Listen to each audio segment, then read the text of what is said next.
Je constate que la démographie est une arme de destruction massive dirigée contre la planète, contre notre environnement.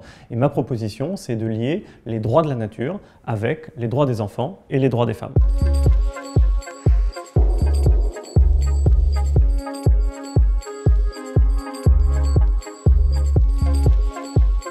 Je ne propose pas d'interdire à quiconque d'avoir des enfants. En revanche, ma proposition est double.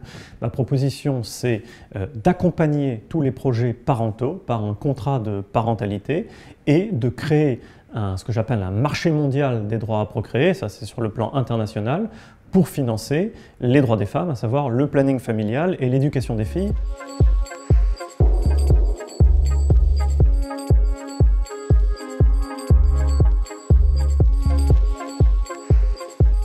Toutes les études qui essayent d'évaluer l'impact des gestes individuels sur son impact carbone et environnemental de manière plus large montrent que le fait de ne pas avoir d'enfants ou d'avoir moins d'enfants que prévu est vraiment le geste écolo ultime. C'est 24 fois plus fort que, par exemple, ne pas avoir de voiture ou ne pas prendre l'avion ou même devenir végétarien ou vegan. Alors pourquoi est-ce qu'aujourd'hui on ne parle plus de démographie dans les politiques environnementales? C'est qu'un certain nombre de politiques dénatalistes ont laissé des souvenirs absolument abominables. Évidemment, quand on évoque la dénatalité, on pense au nazisme et à l'eugénisme. On pense aussi aux avortements forcés chinois et toutes les abominations qui ont pu être commises pour la politique de l'enfant unique. Oui, il y a des politiques dénatalistes qui ont fait des atrocités. C'est pas pour ça que toute politique dénataliste est contraire aux droits de l'homme. Ce que je propose moi, justement, c'est une politique dénataliste qui sert même les droits de l'homme. Et donc, la solution, c'est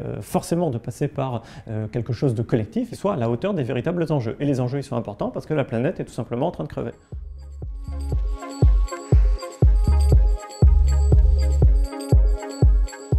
Dans ma proposition, tout est centré sur ce fameux contrat de parentalité qui comprend des droits et des obligations en faveur et de la part des parents.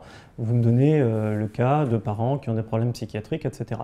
Ça pose absolument aucun problème à partir du moment où ils remplissent leurs obligations, c'est-à-dire à partir du moment où il y a un suivi de ces projets parentaux et où on constate, grâce au suivi, que l'enfant n'est pas en danger. Je propose de rencontrer un psychologue au moment où on va avoir un enfant, de s'entretenir avec une assistante sociale à son domicile pour voir s'il n'y a pas de danger, si on va accueillir son enfant dans de bonnes conditions. Je propose aussi qu'on puisse concentrer des moyens sociaux divers et variés pour aider un certain nombre de projets parentaux. C'est exactement ce qui se passe aujourd'hui dans le cadre de la protection infantile. Dans le cadre de la protection infantile, les services sociaux sont alertés beaucoup trop tard en général, de situations dont elles assurent ensuite le suivi. La différence avec ce que je propose, c'est que dans mon cas de figure, le suivi est assuré dès le départ et donc on peut voir si tout d'un coup il y a des dangers qui peuvent se produire pour l'enfant ou pas. Autrement dit, la petite formule que j'emploie, c'est de dire qu'il faut individualiser, il faut customiser la politique familiale qui aujourd'hui ne l'est pas, qui est une politique universelle, qui est une politique nataliste. Et donc ce que je propose, c'est pour que tout le monde puisse faire des enfants dans de bonnes conditions, d'en finir avec les politiques natalistes et de cibler les moyens sociaux sur les projets parentaux qui en ont véritablement le plus besoin.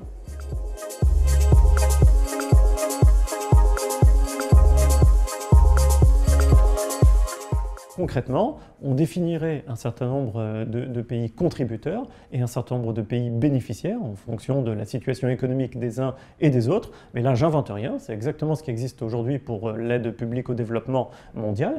Et sur ce marché, les pays contributeurs qui verraient leur démographie augmenter devraient, à chaque fois que leur démographie augmente, payer quelque chose via ce marché aux pays bénéficiaires en fonction des efforts que ces pays-là produisent en matière de maîtrise démographique, c'est-à-dire de politique dénataliste. Pas du tout que ma proposition soit radicale. Ce qui est radical, c'est ce qui est en train d'arriver à la planète. Ce qui est radical, c'est l'augmentation des températures, c'est les événements climatiques extrêmes, c'est l'effondrement de la biodiversité. Ça, c'est vraiment radical. La radicalité dans ce que je propose, surtout comparée à l'enjeu, vraiment, je ne la vois pas.